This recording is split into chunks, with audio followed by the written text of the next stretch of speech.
next panel discussion, which is investing in Indian health insurance and healthcare. So on this panel, I would first like to welcome Mr. Prashant Prabhakaran, who's the co-founder Watch Your Health. Mr. Prashant is a veteran in the financial services industry with over 3 decades of experience. He's a capital markets professional who has built 4 large D2C businesses from grounds up. Under his leadership as MD and CEO, Yes Securities achieved remarkable success. In his previous stints as a senior leadership at IIFL and Kotak Securities, he drove the business with strong focus on innovation and delivering value to customers. Welcome on the panel, Mr. Prashant.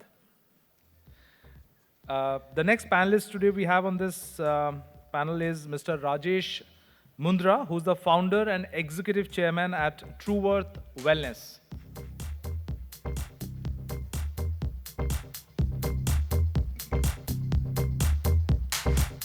Mr. Mundra is an accomplished serial entrepreneur with over 30 years of experience. While he's also a CA, his true passion lies in the world of IT entrepreneurship, which he has been actively pursuing since a long time, 87 that he writes. Throughout his career, he has established multiple businesses across diverse sectors in IT services, KPO, home improvement services, finance and investment banking services. Welcome on the panel, Mr. Rajesh.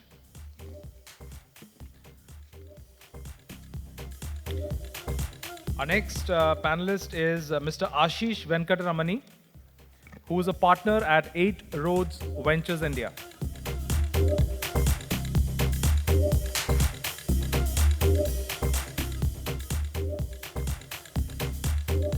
So at his firm's 8 Road Ventures India, he focuses on private equity and venture capital investments in healthcare and life sciences.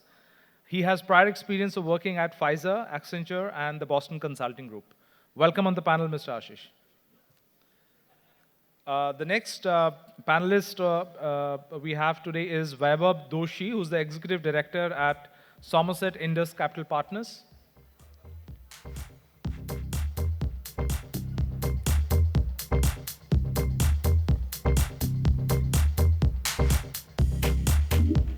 So Mr. Vaibhav is a highly accomplished finance professional with over 20 years of work experience in private equity, investment banking, and capital markets. His previous leadership roles include those in leading private equity funds and investment banking firms in India. Welcome on the panel, Mr. Vaibhav. We also have on this panel Mr. Adarsh Holavanahalli, who's the India business head at Philips GBS CAD Venture.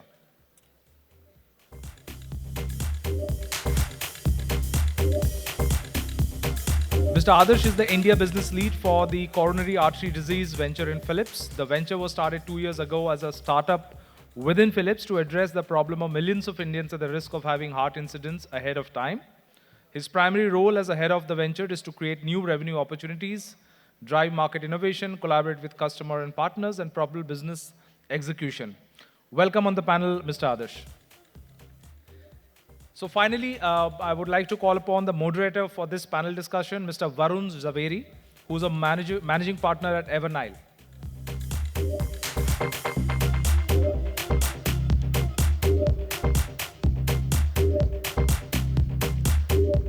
So Mr. Varun is, leads the investment banking practice for the firm across healthcare and BFSI. He formerly worked with the Asian Development Bank, where he was deputed to the Government of India as an officer on special duty at Ayushman Bharat to support the design and implementation of the world's largest health insurance program. I need not say more. Mr. Varun, the panel is all yours. Thank you. Thank you for that. And thank you for hosting us. I think it's such a lovely panel. Thank you all for agreeing to participate in this panel. Lovely to have you. I think in the last session, we discussed a lot with regard to the data and technology. And I think in this session, we want to really focus on the capital perspective. And that's why in the panel, we have a mix of operators as well as investors to get this mixed perspective of how the, both the healthcare as well as the insurance system, the entire ecosystem that we have, how does investment in that particular ecosystem look like? Just to set some context, what we are going to do is that we are going to have like a 30-minute sort of a Q&A, and then we'll open up, 10 minutes for an audience sort of question. So all the questions that you have, just note it down, and we'll take it at the end of the session. I think we are at a very interesting sort of, point here. I think largely in India, whenever, there are panels, I'm sure, every panel starts with that, but genuinely I feel that this is actually a very interesting sort of a point, because especially after COVID, if you look at it, let me take the example of healthcare. There's a rising awareness. The disease burden has, transited more towards NCDs. The insurance penetration is increasing. The hospitalization rate at largely is increasing, but we are still very far as compared to the global standards. Same thing with the insurance, right? The regulator has set up a target of insurance for all, but if you look at the life insurance penetration, again, somewhere 3.5%.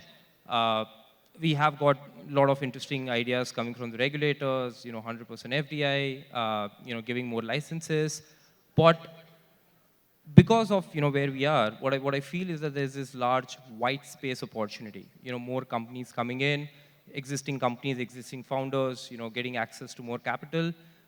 And this is what we want to really focus on in this particular panel, that what is the sort of a thought process? What are your perspectives on both attracting capital as well as deploying capital?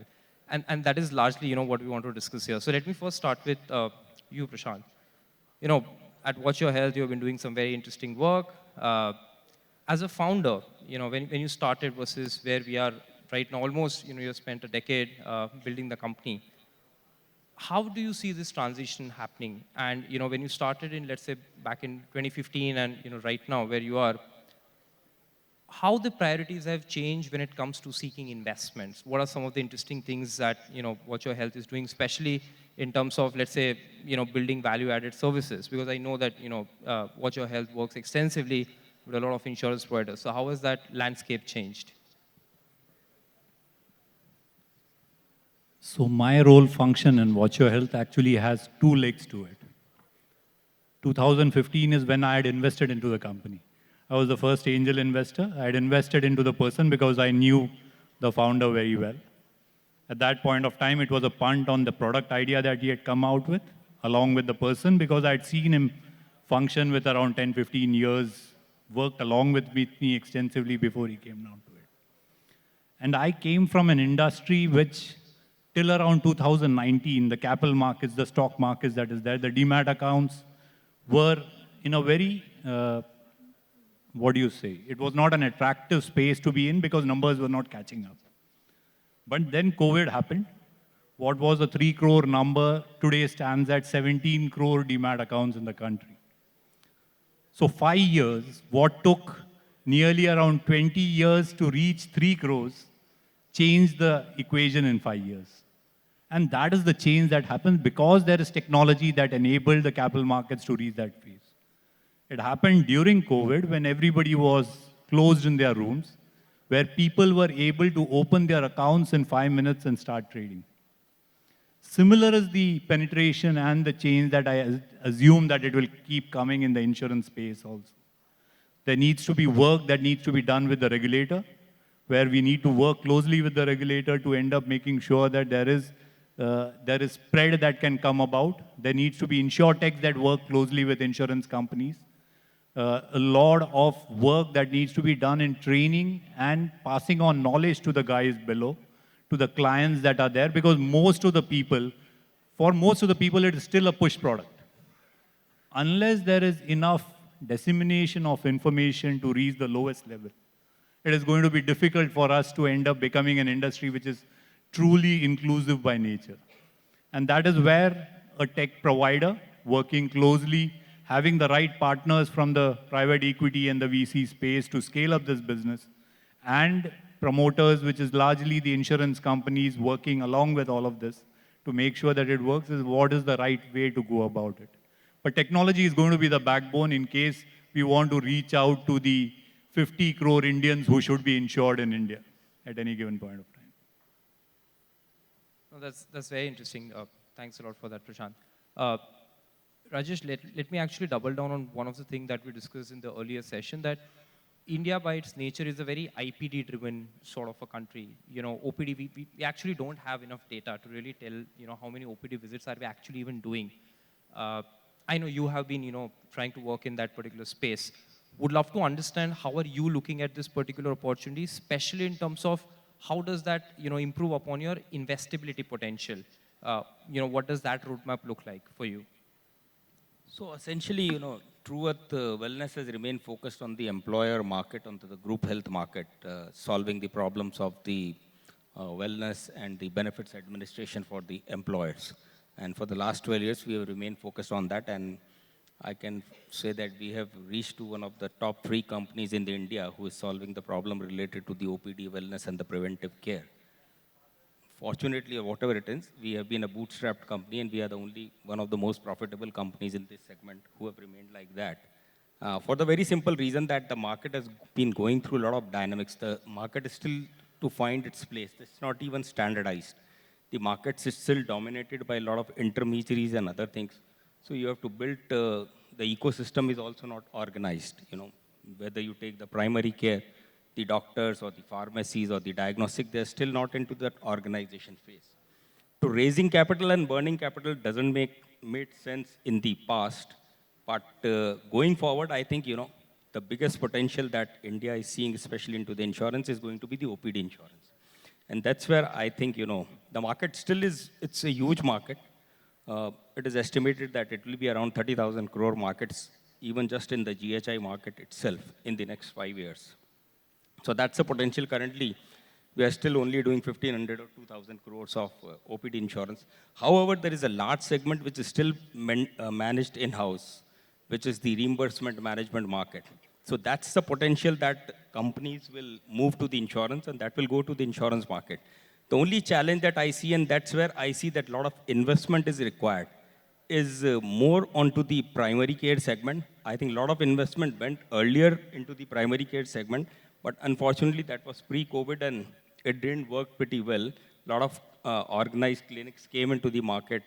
They had to move out. They didn't do that well. But I think that's the one area which is the primary care market that requires a lot of investment and organization. There is going to be a lot of consolidation happens. I look to see more of tech-enabled clinics. There is another space. Pharmacy also needs to get organized. We have so many small pharmacies. Some of the pharmacy chains are coming, but still there are delivery issues, there are logistics issues, other things. Still, the comfort is more onto the pharmacy next door. So I think a lot of tech enablement of the pharmacies is needed before the OPD insurance can become very, very successful. The third segment is, of course, into the diagnostics area. Again, there is a lot of technology into the internal operations, but there is no interoperability. So I think the one biggest problem that needs to be solved is most of these primary care ecosystem has to build up an interoperability system. Only then, we'll be able to have a very robust. The potential of any OPD insurance system in any developed market is almost 2.5 of times of a IPD market. So even if you look at a market of roughly around 80,000 crores, which is there for the insurance, IPD insurance market, it's a huge potential, and we are just sitting on the 1% of it. So the challenges lies more only into the ecosystem. We are trying to solve that problem quite a bit. We have become quite successful into that. But still, I think, to really explore this market, that's where I think a lot of investment is required, and we are working on that. We'll also be now, I think we are seeing a very good traction, so definitely we'll also be looking for investments and other things in these areas. No, very interesting sort of, the white space that I referred to. I think this is one of that particular white space, with regard to the building. Of course, it's a very, sort of a complicated area, but, very interesting. Thanks for that, Rajesh. Ashish, let me come to you. The way I think in the market that we see is that, from an investor's perspective, probably it's not only about the capital, but also nudging the company to do, something that will also help the company grow in the longer run.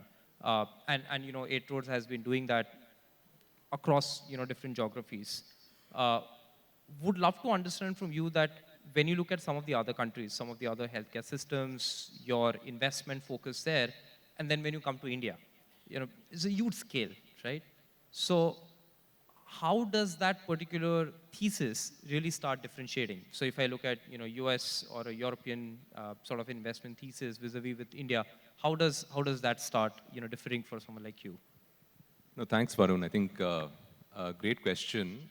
We're fortunate to be a global fund, so we do get a bird's eye view of what's happening with our colleagues in the US and Europe, China, Japan, beyond India.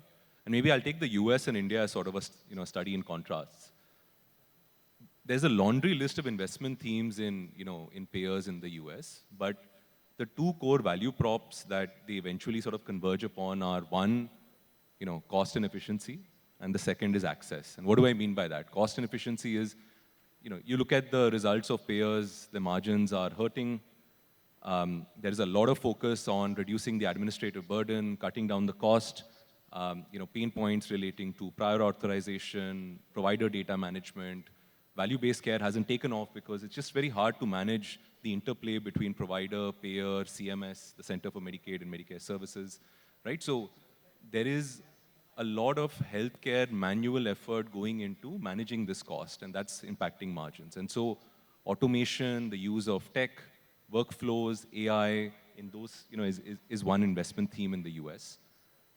The second, when I talk about access, is there aren't enough primary care physicians, there aren't enough nursing practitioners, mental health professionals to deal with the burden, right? And for a payer, you want your patient or member to access care before they escalate.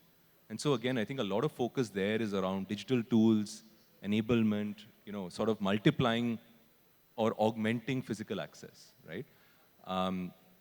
With the intention of sort of solving for better quality outcomes at a lower cost, again, bottom line focus. Now, shift gears and move, 12 hours away to India. I think here the themes are very different. It's all about growth, right? I think we have 100,000 crore plus inpatient, industry that is growing at 20%. So $13 billion growing at 20%. There is massive headroom there. Our premiums are, abysmally low, right? Retail at $80, group at $30. Massive scope for expansion, not just in penetration, but in premiums. And then when we get into other segments, my co-panelists representing many of them, but, outpatient, large opportunity, wellness, large opportunity. So I think, our entire thesis in India is much more grounded around what is the tip of the spear which will drive penetration, which will drive enhancement of premiums, which will drive growth. And that's one sort of set of investment themes. But at the same time, we also are looking for companies building in India, solving for problems in other markets. And we earlier this year partnered with one such company that is dramatically reducing the administrative burden of payers in the US, right? So I think it's sort of a twofold thesis. One is we're fortunate to understand problems of other markets, and there's great talent in this room and in the country that is building products and solutions for them. But there's a massive opportunity where we are that we're also trying to see if we can find investment themes in. That's very helpful, Ashish. And absolutely, I agree to the fact that I think both the geographies are at a very different sort of a timeline, in a very different timeline. And in India, it is all about the growth investment right now. And there is such a big white space that we discussed. Thank you for that. Vaibhav, let me come to you. Your fund has been a very India-focused fund, right? Really investing a lot into the core conventional brick and mortar businesses. What has your thesis been? What have been some of your learnings? If you can probably share, the top 3 learnings investing in India, because your fund typically has originated from India. It works a lot in investing in Indian businesses. So would love to understand from that. Yeah. So I'll probably take a leaf from, what Ashish said. See, I mean, in some form, the market is very large here. And if you look at large Indian businesses or first generation healthcare entrepreneurs, they're largely working on 3 things. Either they're developing a pipe, or they are solving for cost, or they are solving a supply side problem, because demand exists and it is very underserved. So you will fall under these 3 categories. We found a lot of success, I would say, largely in tier 2 and tier 3 markets, where people have got the cost model right. They have found a great way to reach the customer at lower cost. So I would say about 60% of our portfolio or a little more than that is catering exclusively to tier 2 and 3 markets. And, you know, we've kind of also learned this through experience that some of the large companies are simply not built with that mindset. Their cost structures are different. Their approach to the problem is different. And hence, we found a lot of joy in working with these first generation entrepreneurs who come with kind of no sunk cost, and they find a way to kind of look at this underserved market and kind of make it work. And, you know, I think we've been a firm believer in that segment of tier 2 and 3.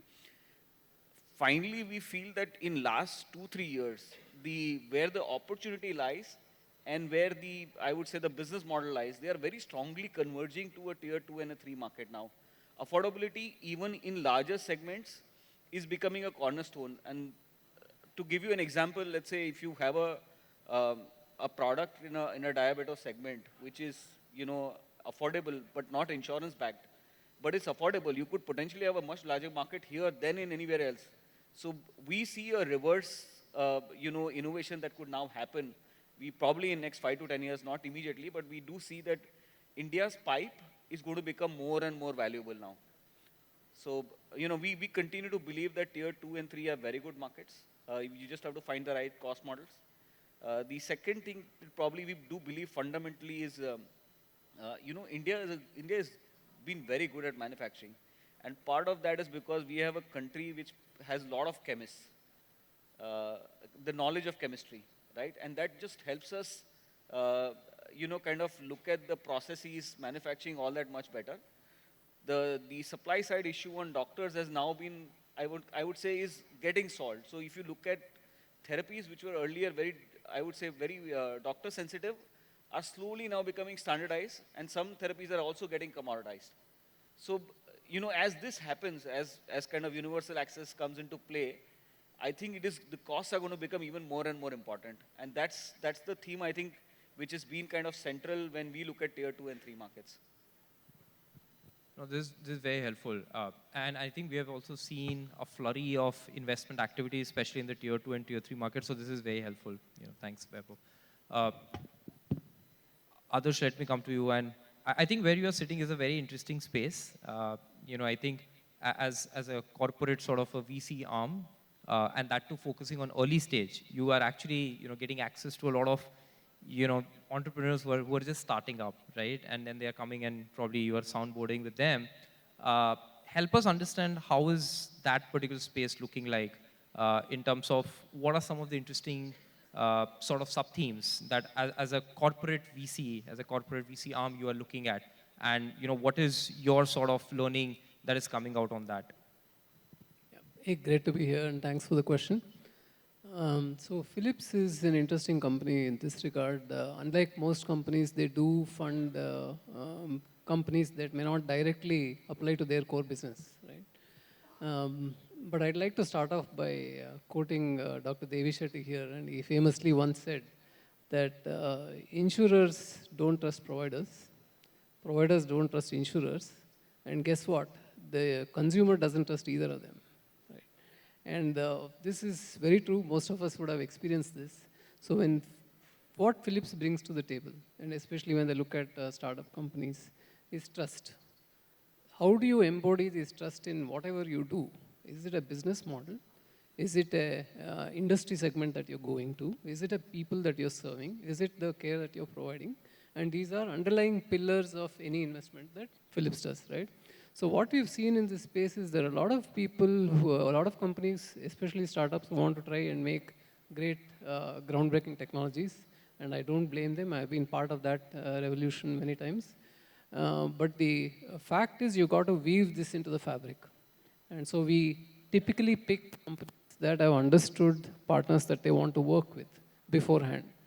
Otherwise, it's very hard slogging in healthcare. That's number one. Two, business models tend to evolve, right? They don't happen just because you think it's going to work this way. So we look at companies who have taken a stab at a business model, and then they're able to course correct as they progress forward. It's a very fundamental requirement for us to look at. And three, don't get carried away by AI and automation, because we don't. It's a tool. You got to use it in some way or the other. But what is the output of all of this? Where are you leading with this? Are you going to replace jobs and hence going to make somebody really powerful, faster, or more agile? That's the output you want. Are you going to make somebody a whole lot of money by investing very little? And that's the kind of model that you need to be able to showcase when you're a startup. So Philips looks at all of these things. I'm going to give you a couple of examples. There is a very interesting company, and I don't want to name the company because it's still in stealth mode. These guys took a look at the MRI space, right? And they said, hey, you guys have magnets that are heavier than a couple of tons, especially the high-end ones. Why should we build a magnet that heavy when it cannot be reconfigured for anything else? It's a dead-end investment once you put it in. Of course, it's super expensive, it does a whole bunch of scans and all of that. So they created an MRI with hundreds of small magnets. And that is super disruptive. Great technology, but even greater business model. Because you think of how they can partition this machine to work in different use cases at different frequencies, at different price points, for different protocols that you run, right? Extremely fascinating. So that is one thing I would advocate most startups to really look at. When you understand a market, understand that it's not a one use case anymore. I mean, we've all been brought up on this. Be very sharp, be very precise at what you solve. But the market has evolved considerably since then. Your ROI is not going to work like this anymore. So that is one. Finally, I think a lot of us have talked about data. And so Philips looks at data as well very seriously. I would always also request insurers and insurtechs to not own data themselves. Right? It's a big fundamental shift to make, but give data to people who can take care of it, get insights from it, and then operate on it. You're less liable to cause harm to yourself and to others, and yet you're scaling up with the expertise of people who can actually take care of it.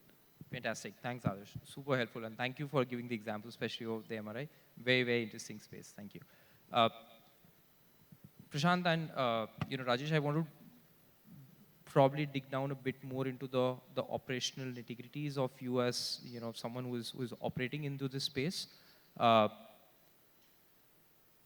of the very recent report that came indicates that there has been a sort of a good increase over the premiums, almost around 17% in terms of the insurance companies. But a big challenge for them is with regard to their profitability. Pretty much has remained the stagnant over the last 3 to 4 years.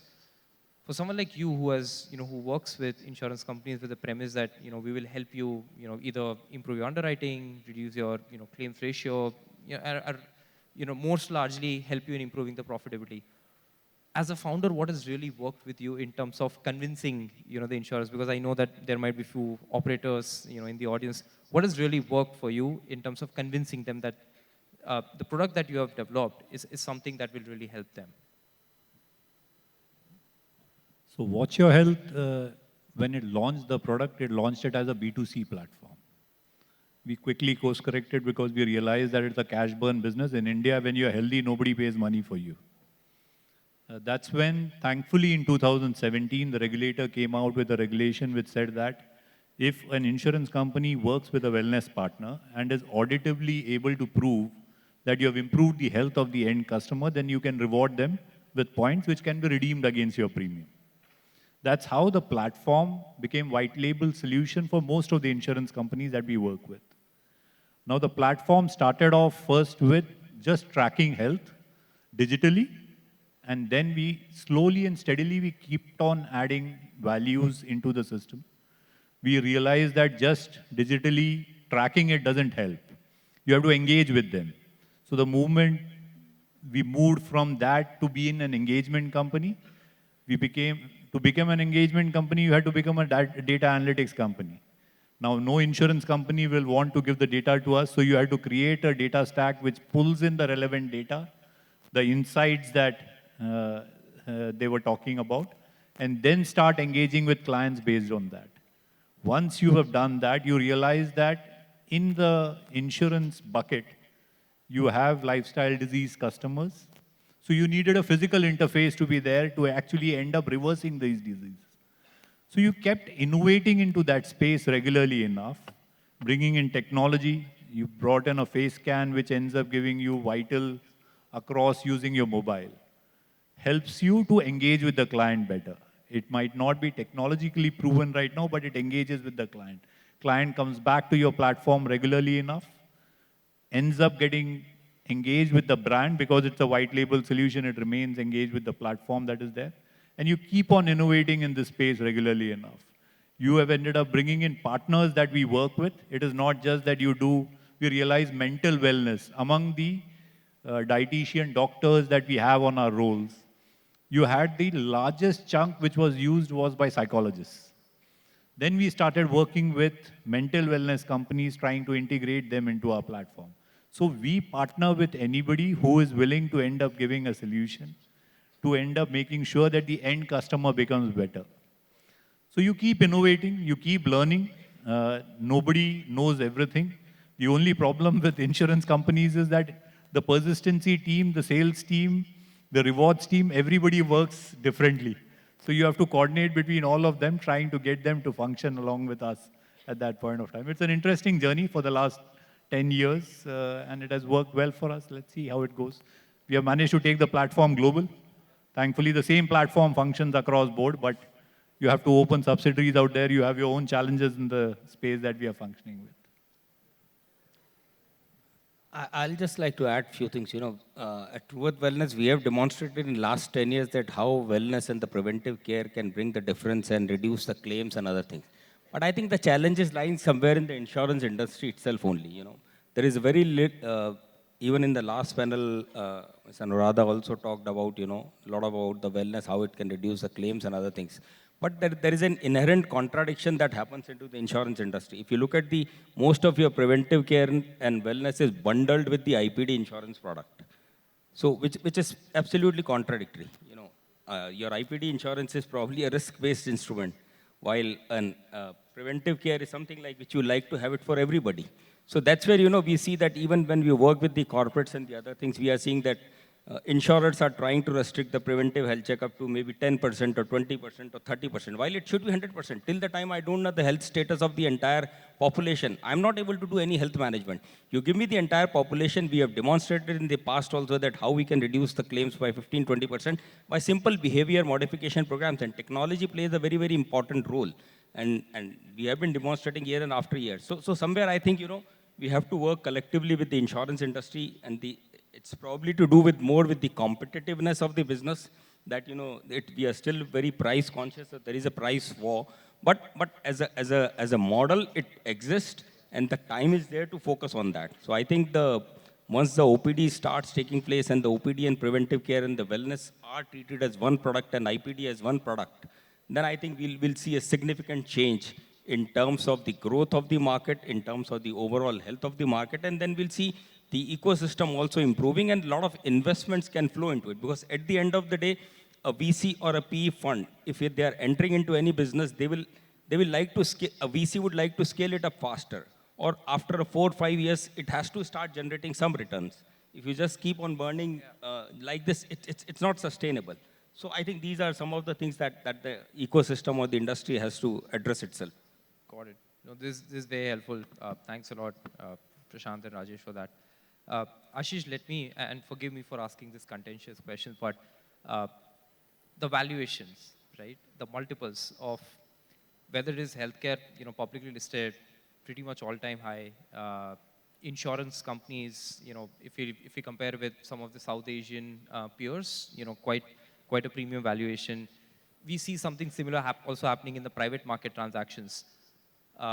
What is your view on that? Is this something which is a short-term thing, or there is generally a sort of a much more bearish perception and belief that the Indian market is going to do significantly better, and that's why there should be a premium attached as compared to some of the other peers?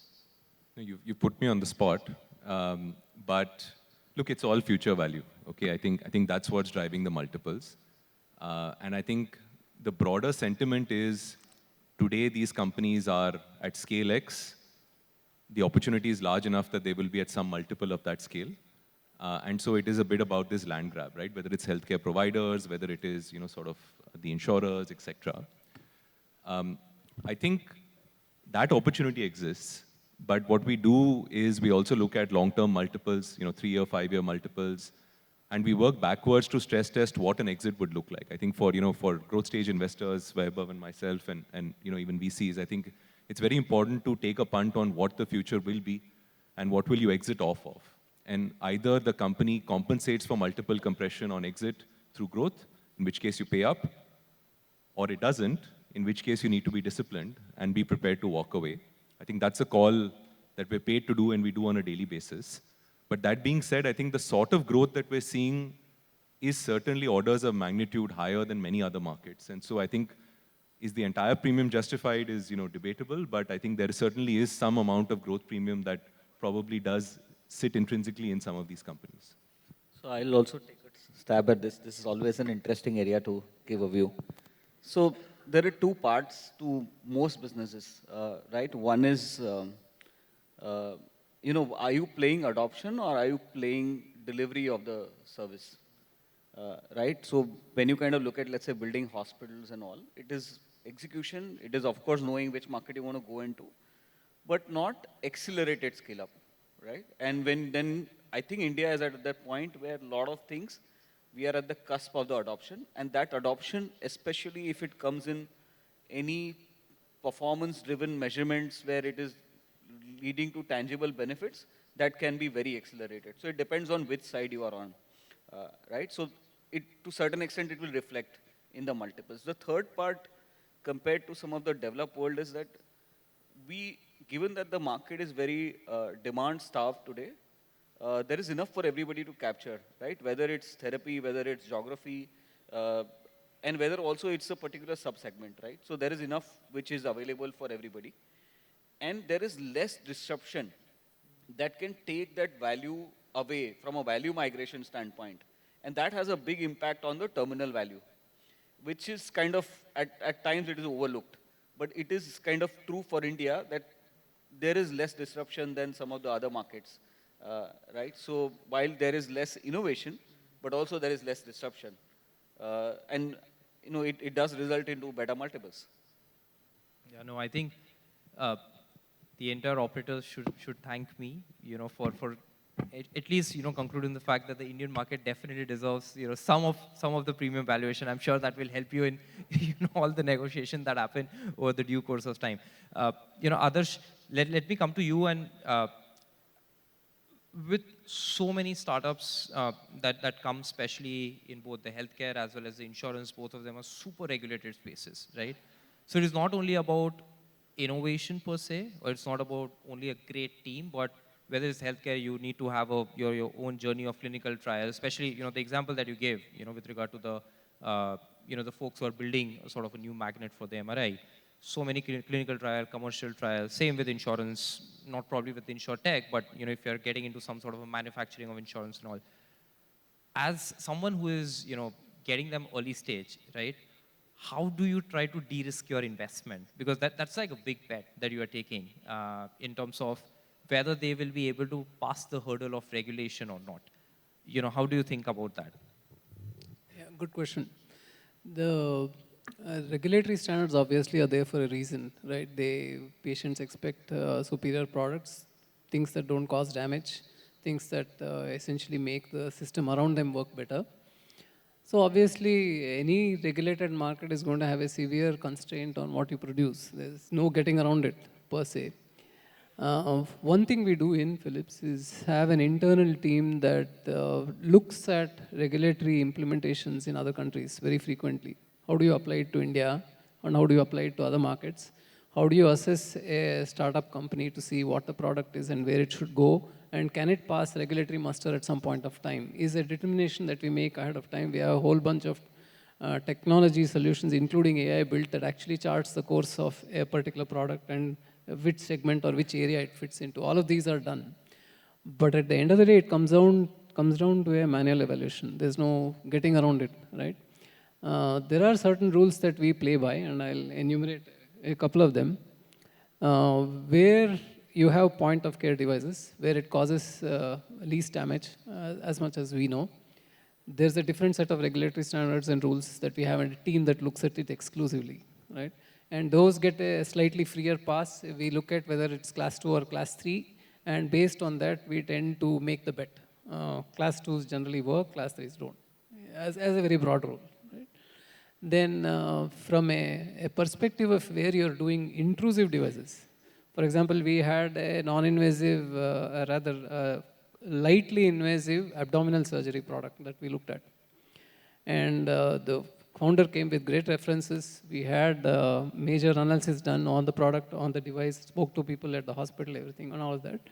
But we kind of backed off from it because most of the surgeons had not seen the product before.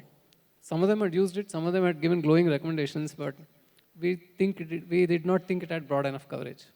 So as part of the process, you start to look at many different things. And I think regulations are very hard at the end of the day, but they need to be that hard. You know, they are saving lives at the end of the day. I'm not sure it's the correct answer, and it's not a simple process. Oh, this is very helpful, Adarsh. I think investing early, especially in healthcare, medtech, is always full of risk. So, absolutely appreciate the perspective there. I know, I actually want to ask a lot of follow-ups, but, we are running short of time, and I want to open it up to the audience. Any particular questions? We still have, 5 minutes in the sessions. So any particular questions that you might have to the panelists, just raise your hand. I do see one question there. Can we pass the mic to the gentleman at the back?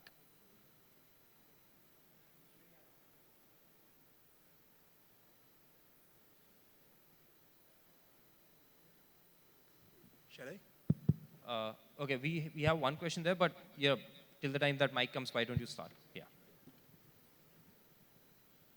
Okay, we spoke about OPD treatment. So what's the use case in India? Can anybody elaborate? Because typically we pay 500 rupees to a doctor here, unless you are going to a very specialist. And to tier 2, tier 3, it could be even lower than that. So why should a family buy a OPD cover? Got it, thanks. What they would get extra? Why would, like comparing with IPD, why we are doing that? I think the OPD product will be required as the medical inflation is, it's mentioned that it's growing at 12 to 14%. So somewhere down the line, when it crosses the threshold of say 10,000 or 12,000 rupees per person or something, then it will be definitely be required. Currently, yes, of course, as employee benefits and the other benefits, OPD is there, but it's a wider subject. Once you start having an OPD product for a family, it covers your primary care consultations, specialists, the pharmacy, and the diagnostics, and overall, then it will start having the disease management and the wellness programs as a part of it. So to remain healthy, I think, and to getting a data insights, OPD product is definitely going to be very, very useful as the time progresses. It may not sound today because in tier 3 cities, a doctor consultation is available at 250 rupees also, which is not really a big thing, or the overall per person cost is not very high for a healthy person. But as the inflation grows, it will become a necessity. So I'll just add, Yeah. while you want to, as habit, we don't typically take OPD. As lifestyle diseases increase, the number of consultations which are more preventive and wellness oriented are definitely going to increase. So I think, and given this medical inflation, I think 4 years from now, this will almost become inevitable for people to kind of take and think about this. Thanks. I know the... Sure. So if I can throw some data at you, the wellness market that you look at it today estimated is at least 4 times the intervention market or even more, right? And there's a reason for it. The awareness has crept up for people. They realize that micro interventions are way better than hospitalized interventions. So I think it's always smarter to get OPD and get to some kind of medical intervention way earlier. Thank you. I think, we have already got a reminder, but I think we'll just take the last question there. Yes, you had a question, yes. I heard everybody very well, and what amuses me is that everybody touch a bit of it. Somebody believes, those who are working on the tech platform, that technology is the financier of all malaise. Similarly, who are working on the wellness center, they believe that everything wellness can cure. Nobody is looking at the people who are living on the margin. Everybody seems to have forgotten the value of public healthcare system. It's more a suggestion. I'm a professor, so I'm making this, give me this liberty. Nobody is looking at the people at the margin. We have forgotten the value of public healthcare system.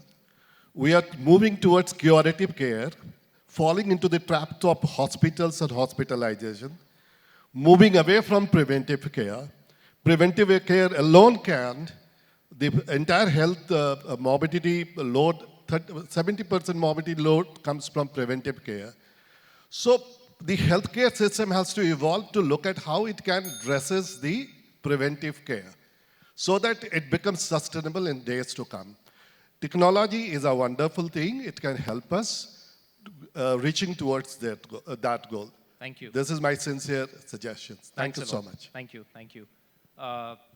You know, any discussion with regard to the investment, it definitely warrants you know, longer time. Apologies for that you know, we had this 40 minutes of session, but what I can probably you know, suggest to you is that some of the panelists are going to be here. You know, why don't we take it offline? You can probably discuss with them, understand their perspectives, and you know, take forward the discussion. It was lovely having all of you. Thanks a lot for spending your time, you know, giving very interesting insights. And yeah, thank you for being a lovely audience, you know, very interactive, very engaging. Thank you again.